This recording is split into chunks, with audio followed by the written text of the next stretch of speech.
আসলে এটি হচ্ছিল মেম্বার ফাউন্ডেশন, যেটা লেখা আছে এর উদ্যোগে হচ্ছে আজকের এই ত্রাণ বিতরণ। এর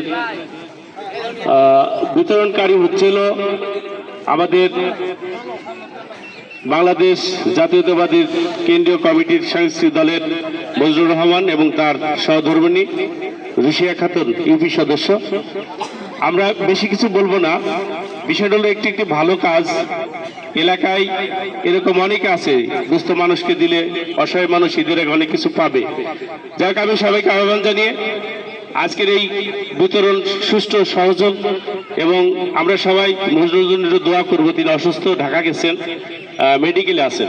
সবাই যারা এখানে আছেন সবাই একটু তার জন্য দোয়া করবেন যেন সুস্থ আমাদের মাঝে আসতে পারে ইনশাআল্লাহ।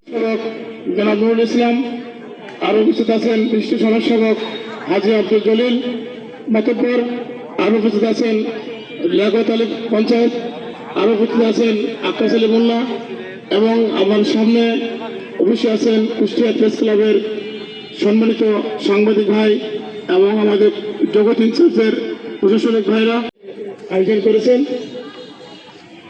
আজকের এই আয়োজনের সভাপতি হিসেবে উপস্থিত আছেন আমাদের খাজানগরের 23 সমাজের সম্মানিত সভাপতি এবং বীর মুক্তিযোদ্ধা FM মঞ্জুর রহমান। তাকে আমি সভাপতি করার জন্য বিশেষভাবে অনুরোধ করছি।